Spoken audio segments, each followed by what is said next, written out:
ప్రశాంత్ కిషోర్ వ్యూహంలో భాగంగా చంద్రబాబు రాజకీయ పావులు కదుపుతున్నారా? వైనాట్ పులివెందుల ట్రైలర్కు చంద్రబాబు నాయుడు ముహూర్తం ఫిక్స్ చేశారా అంటే అవుననే సమాధానం ఇస్తున్నారు కొంతమంది రాజకీయ విశ్లేషకులు. ఇక ఇదే అంశానికి సంబంధించి మనతో మాట్లాడేందుకు ప్రముఖ సీనియర్ జర్నలిస్ట్, ప్రముఖ రాజకీయ విశ్లేషకులు సిఎస్ రావు గారు మనతో ఉన్నారు. ఆయనతో మాట్లాడదాం. Sir hi sir. Hello Krishna. Sir, Prashant Kishor వ్యూహంలో భాగంగా చంద్రబాబు నాయుడు గారు రాజకీయ పావులు కదుపుతున్నారా?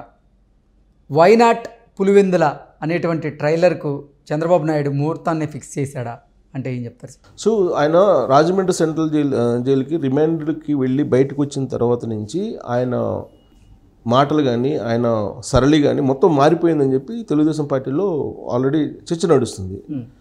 అదే సమయంలో ప్రశాంత్ కిషోర్ ఇటీవల కాలంలో ఆయన్ని భేటీ అయ్యారు.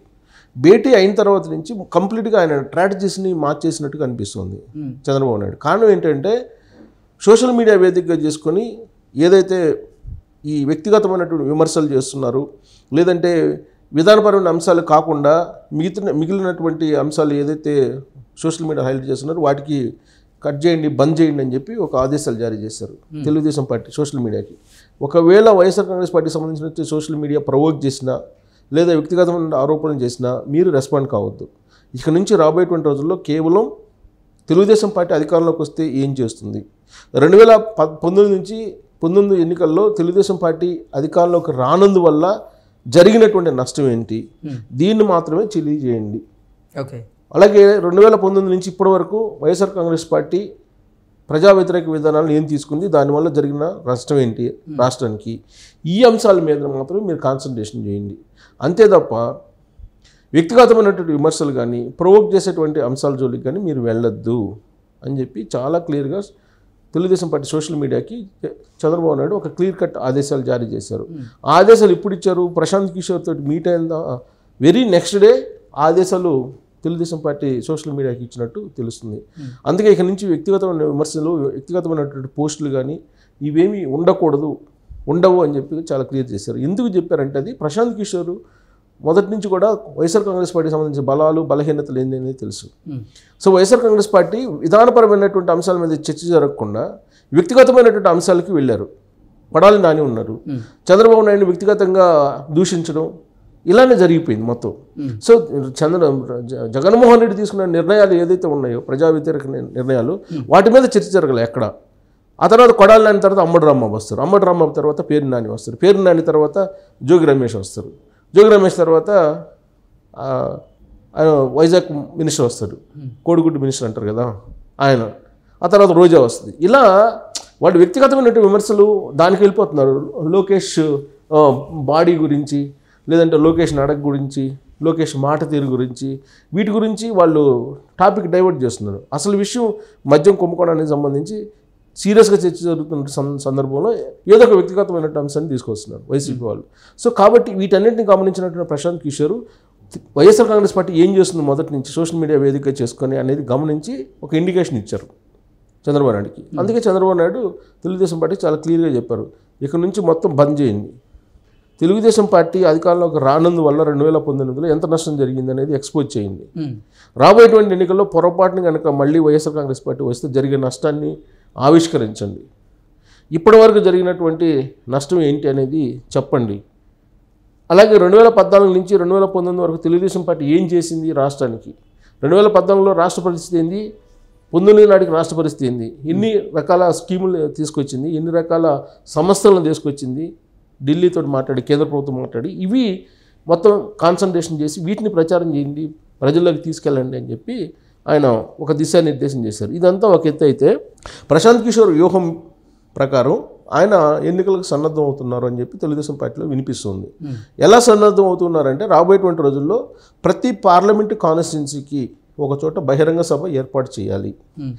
ఆ బహిరంగ సభలో కనీసం 1,00,000 మందికి తగ్గకుండా జనం ఉండాలి. సో ఇది ఈ కాన్సెప్ట్ తోటి ఆయన సభలు పెట్టడానికి సిద్ధమవుతున్నారు. అది జనవరి నుంచి దాన్ని చేస్తున్నారు.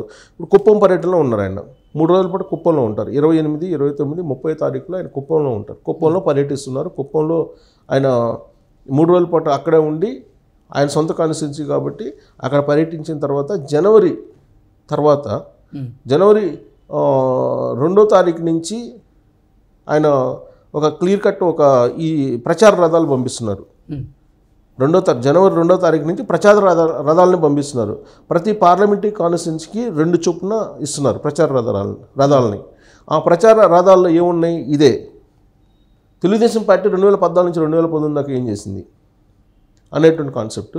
అలాగే అధికారంలోకి వస్తే రాబోయేటువంటి రోజుల్లో మేము ఏం చేస్తాం, తెలుగుదేశం పార్టీ ఏం చేస్తుంది, చంద్రబాబు నాయుడు ఎలా రాష్ట్రాన్ని అభివృద్ధి పదాన్ని తీసుకెళ్తారు, ఈ అంశాలతో మాత్రమే ప్రచార రథాలని 2వ తారీఖున ఆవిష్కరిస్తున్నారు. ప్రతి పార్లమెంట్ కాన్స్టిట్యున్సీకి 2 చొప్పున పంపిస్తున్నారు. అంటే 25 పార్లమెంట్ కాన్స్టిట్యున్సీలు ఉన్నాయి లోక్సభ.